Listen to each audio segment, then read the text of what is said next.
મિત્રો, મળ્યા એક નવી વાર્તામાં. શિવજીના મંદિરે નંદી કેમ રાખવામાં આવે છે? ભક્તિ, વિશ્વાસ અને સમર્પણથી સુંદર વાર્તા.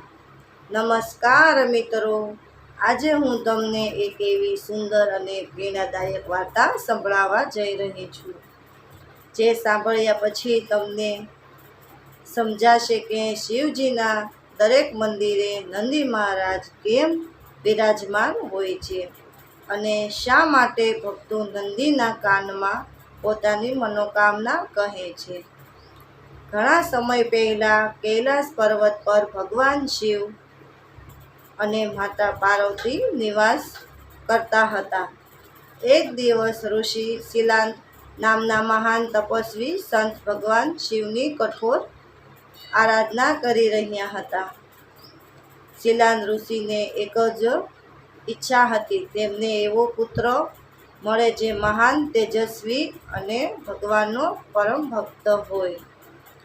વર્ષો સુધી તપ કર્યા પછી ભગવાન શિવ પ્રસન્ન થયા અને પ્રગટ થયા. શિવજીએ કહ્યું, હે શિલાંત, તારી ભક્તિથી હું પ્રસન્ન છું. તને એક દિવ્ય પુત્ર મળશે. થોડા સમય પછી શિલાંત ઋષિને એક દિવ્ય બાળક મળ્યો. તેનું નામ રાખવામાં આવ્યું નંદી. નંદી બાળપણથી જ અસાધારણ હતો. તેની આંખોમાં તેજ, હૃદયમાં ભક્તિ અને મનમાં હંમેશા ભગવાનનું, શિવનું સ્મરણ રહેતું. એક દિવસ બે મહાન ઋષિઓ શિલાંતના આશ્રમમાં આવ્યા. તેમણે નંદીને જોયો અને કહ્યું, આ બાળક અત્યંત તેજસ્વી છે, પરંતુ તેનું આયુષ્ય બહુ ટૂંકું છે. આ સાંભળીને શિલાંત ઋષિ દુઃખી થઈ ગયા, પરંતુ નંદી જરા પણ ગભરાયો નહીં. તે બોલ્યો, જો ભગવાન શિવ મારા રક્ષક છે તો મને કોઈ ભય નથી. આ કહીને નંદી જંગલમાં ગયો અને ભગવાન શિવની કઠોર તપસ્યા શરૂ કરી. દિવસો વીતી ગયા, મહિના વીતી ગયા, વર્ષો વીતી ગયા, પરંતુ નંદીનું ધ્યાન ક્યારેય ડગ્યું નહીં. અંતે ભગવાન શિવ પ્રસન્ન થયા. આકાશમાં ડમરું વાગવા લાગ્યું. દેવતાઓએ પુષ્પ વર્ષા કરી. ભગવાન શિવ નંદી સામે પ્રગટ થયા. શિવજીએ પ્રેમથી પૂછ્યું, હે નંદી, તું શું માંગે છે? નંદી નમ્રતાથી બોલ્યો, પ્રભુ, મને કોઈ ધન, સંપત્તિ કે સ્વર્ગ નથી જોયું. હું તો માત્ર આપના ચરણોમાં સ્થાન માંગુ છું. નંદીની નિષ્કામ ભક્તિ જોઈને ભગવાન શિવ ખૂબ પ્રસન્ન થયા.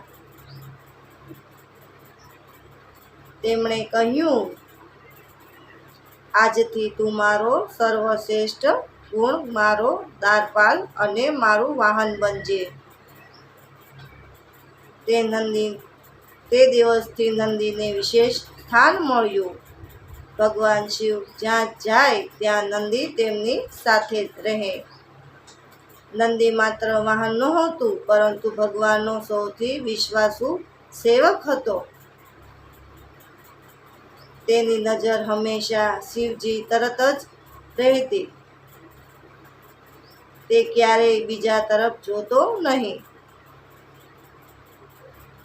કારણ કે તેનું આખું જીવન શિવમય બની ગયું હતું. સમય પસાર થતો ગયો. એક દિવસ દેવતાઓએ ભગવાન શિવને પૂછ્યું, પ્રભુ, તમે નંદીને આટલું વિશેષ સ્થાન કેમ આપ્યું? શિવજીએ જવાબ આપ્યો, જે ભગત પોતાના સ્વાર્થને ભૂલીને માત્ર ભગવાનમાં જ લીન થઈ જાય છે, તે મારા માટે સૌથી પ્રિય છે. નંદી એવો જ ભક્ત છે. ત્યારથી દરેક શિવ મંદિરમાં નંદી મહારાજને શિવલિંગની સામે સ્થાપિત કરવામાં આવે છે. તેનો એક ખાસ અર્થ છે. નંદી હંમેશા શિવજીને જોતો રહે છે.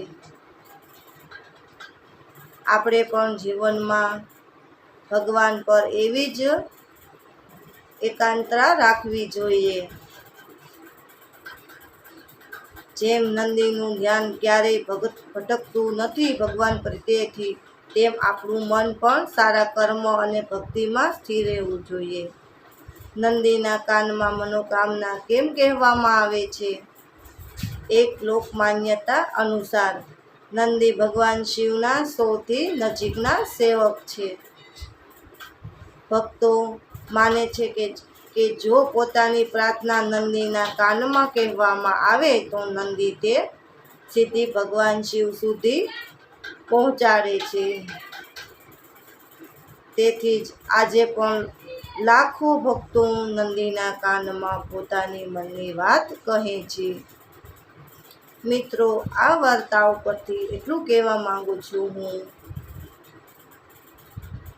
નંદી આપણને શીખવે છે કે સાચી ભક્તિમાં સ્વાર્થ નથી હોતો. વિશ્વાસ, સમર્પણ અને નિષ્ઠા હોય તો ભગવાન જરૂર પ્રસન્ન થાય છે. જેમ નંદીએ ભગવાન શિવને પોતાનું સર્વસ્વ માની લીધું, તેમ આપણે પણ જીવનમાં સત્ય, ભક્તિ અને સારા કર્મનો માર્ગ અપનાવવો જોઈએ. જેના મનમાં અડગ વિશ્વાસ હોય તેના જીવનમાં ભગવાનનો આશીર્વાદ જરૂર વરસે છે. મિત્રો, કોમેન્ટમાં ઓમ નમઃ શિવાય લખી નાખજો. મિત્રો, વાર્તા ગમી હોય તો લાઈક કરજો, શેર કરજો, સબસ્ક્રાઈબ કરવાનું ભૂલતા નહીં. મળશું એક નવી વાર્તા સાથે. જય માતાજી.